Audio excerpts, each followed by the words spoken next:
welcome to Cooking with Miss O. Let's join Mary Beth Oxendine in the kitchen as she teaches you how to cook Southern-style healthy.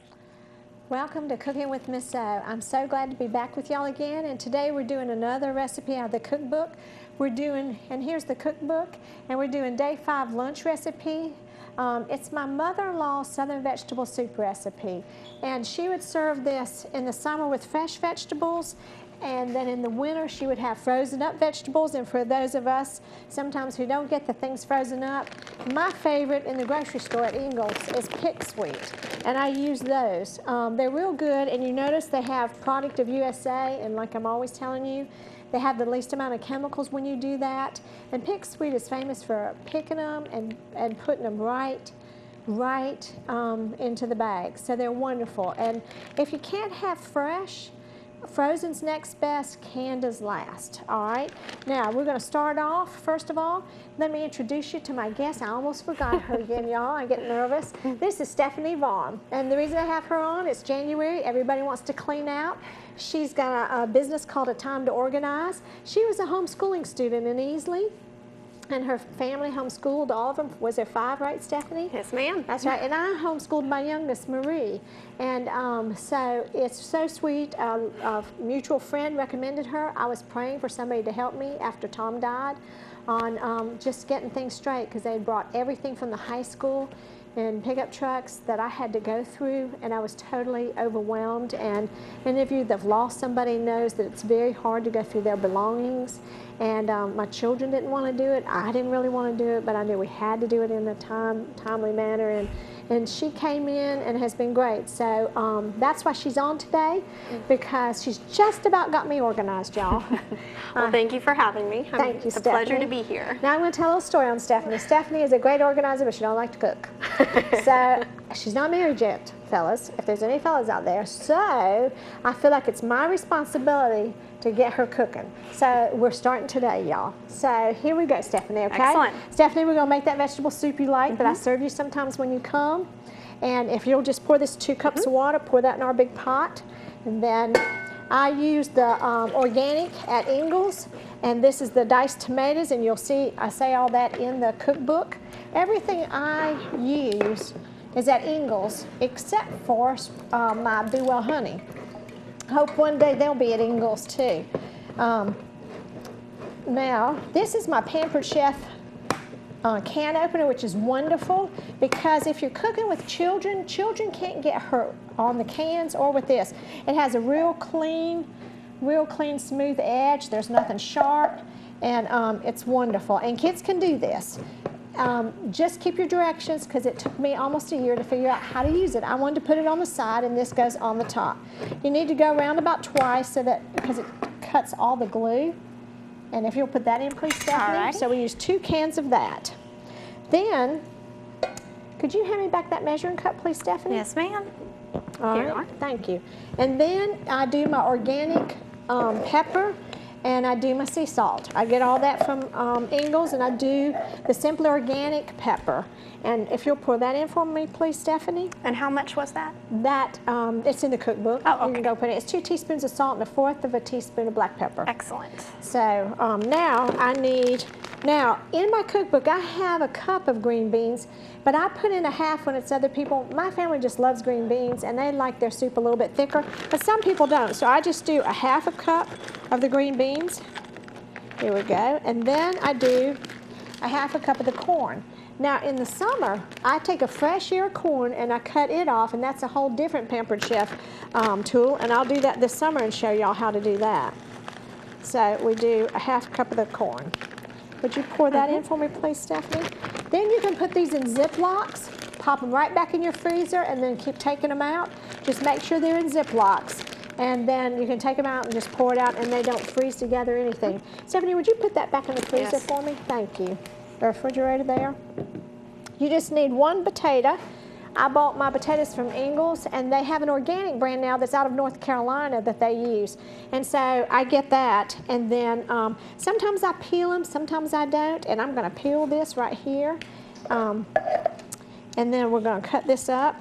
I also get my celery, as you can see, from Ingles, and I get my carrots. I try to use all organics, and Ingles is my best for all that.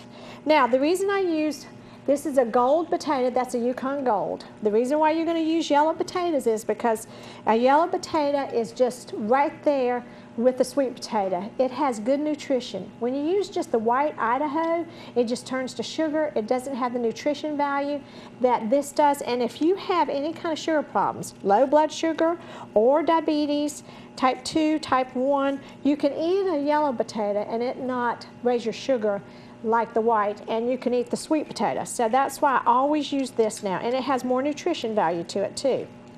Now, some of you wonder, what nutrition's in a potato? One of the most important things is potassium, and your body can have all kinds of things happen if your potassium's low. You can have strokes, all kinds of things, and not even know that it was simply caused because you had low potassium. And a lot of Americans, because we eat so much processed food, have very low potassium. You should have that checked, actually. Now, there we go. Got one more place to peel.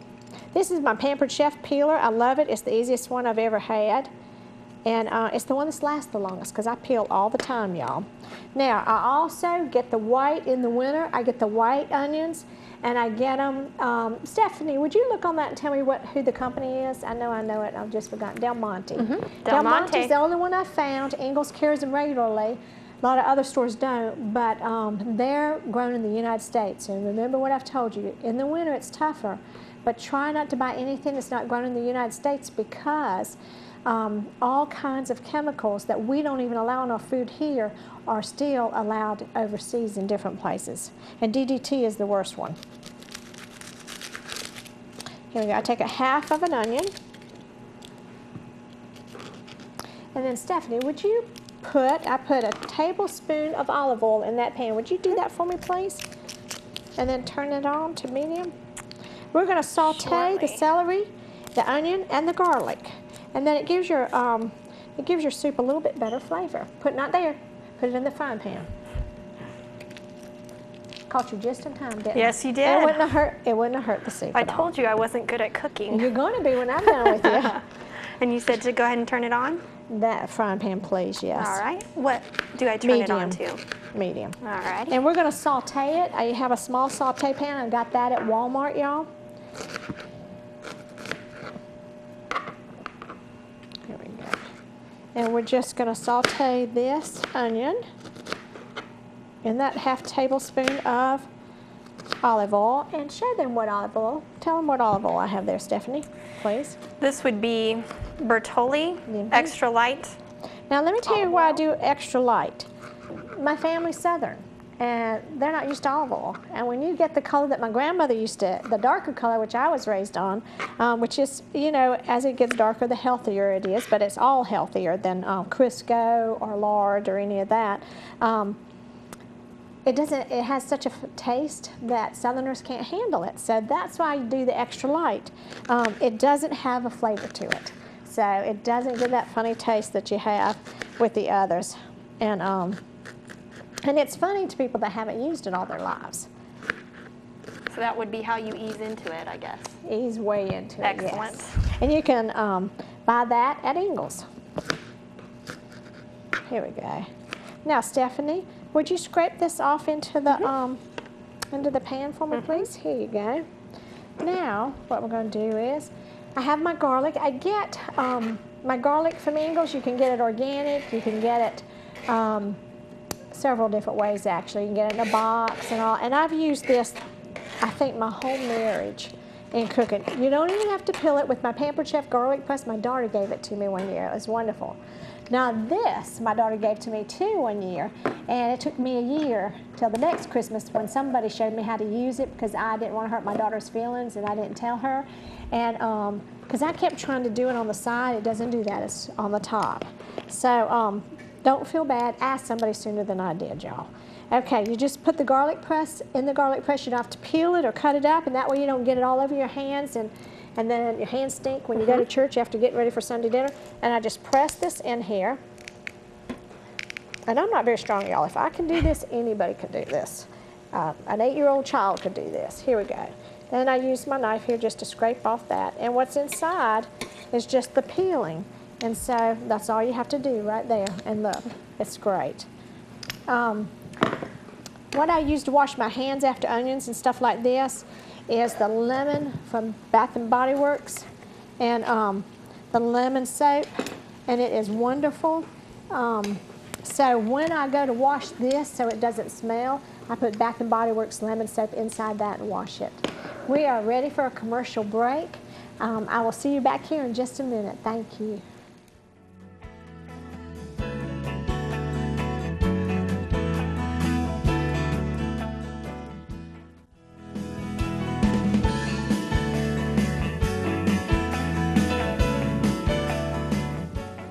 Welcome back, y'all. Now, if anybody was wondering, did I wash my potato? I did, y'all.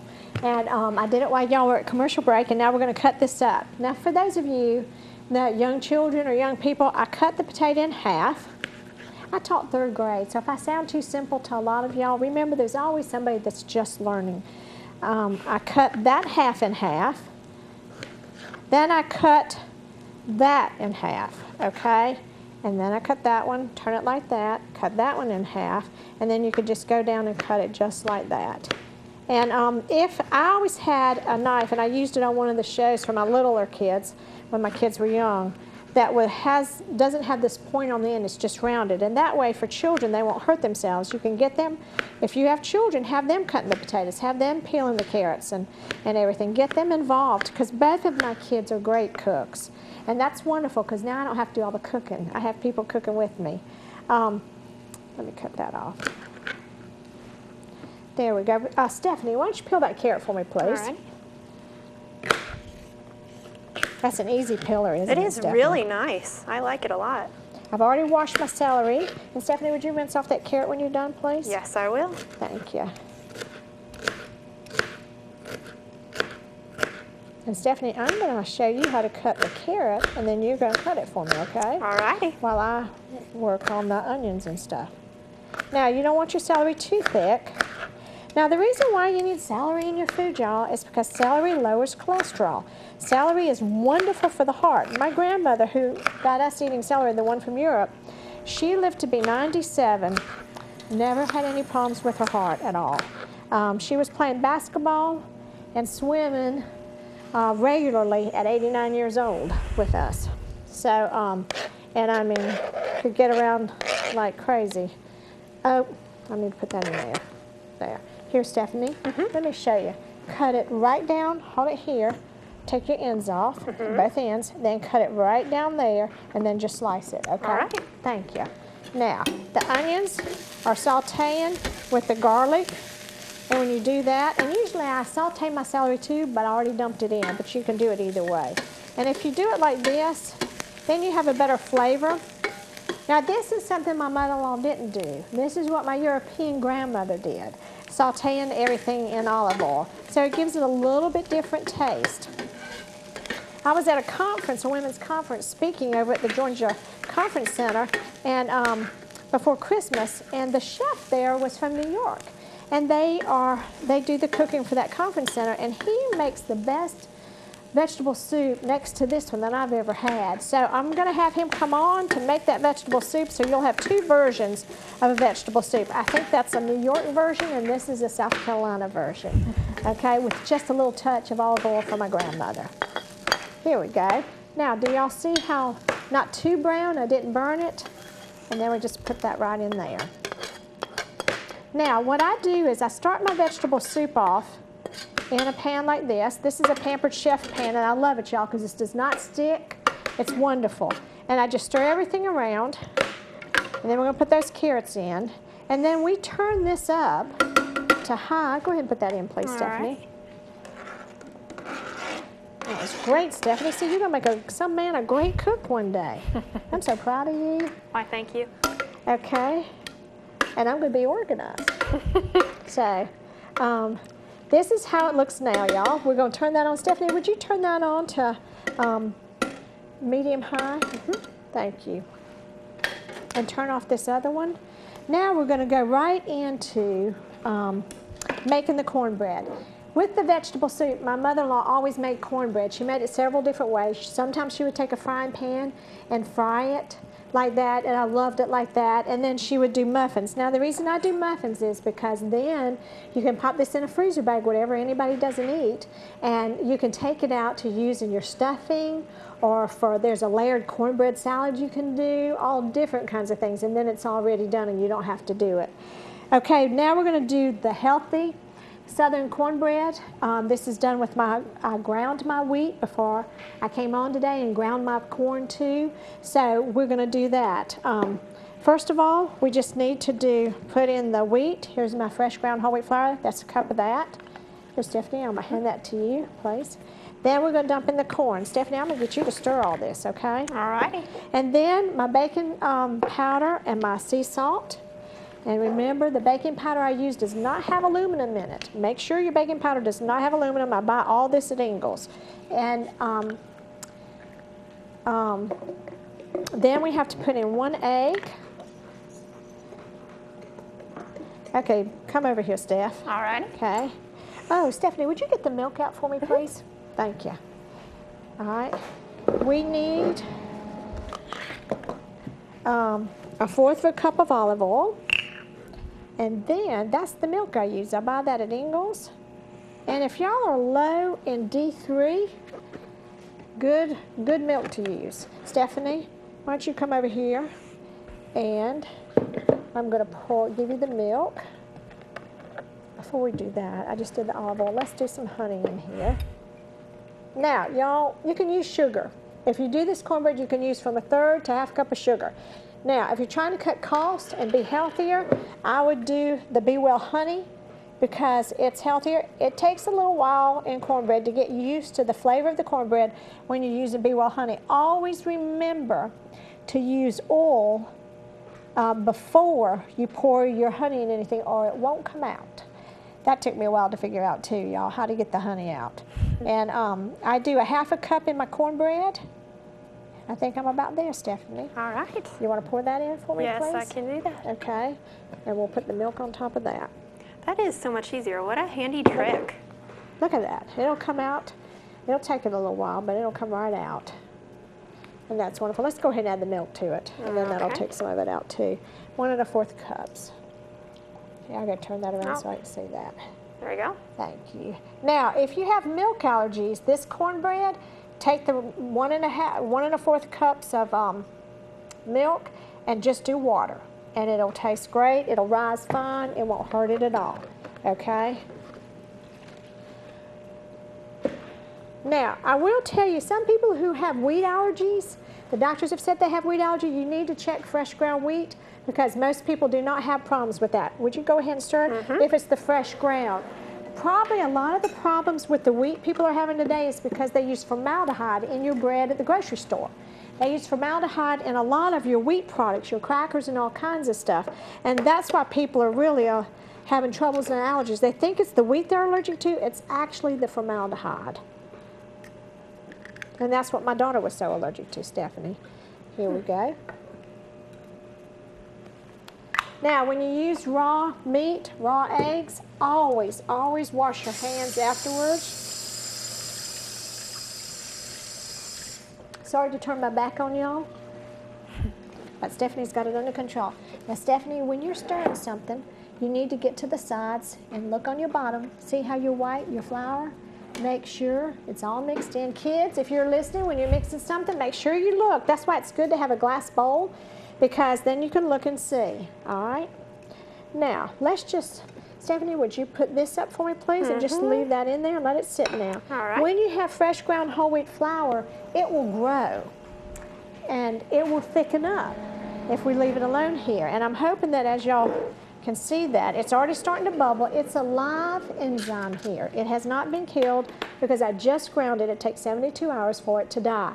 So then it starts to thicken and everything as if we had added thickening to it, and we're not. It's just the flour, okay, and that's how it does. And the cornmeal. See how it's starting to get thicker, Stephanie? It was so runny before, and it's starting to bubble, okay? Now, you can just oil with olive oil your pan, but what I do is put it in the white paper liners. Let me tell you, when you're doing cupcakes or anything, I buy these. The only place I can find these actually are at Ingles. You want the white ones. You want the ones made in the USA. They don't have dyes in them. Those dyes and all those colored things are very dangerous because they're not set so it gets into the food. And if you have a child like mine or children really react to dyes and stuff, that's a problem. So I cook my cupcakes in this and then I just set them for looks down in the other cupcake and I leave this on it, okay? Now with cornbread I do it like this because it's just easier to pull them out and then they freeze a little bit better. Now Stephanie, where's our scoop? Is it right here? Yes, okay. ma'am. Now it's starting to thicken up. Let's do this. Pampered Chef has 3 size scoops. I use this. It has a smaller one and a large one. This is the medium one, and this is how I use it. I'm going to set that right in there. I take it, and it's still not quite thick enough, but normally it's a little thicker by now. I just put a scoop in each one, and then I go back and add another scoop. It's time for a commercial break. Thanks so much. I will be right back.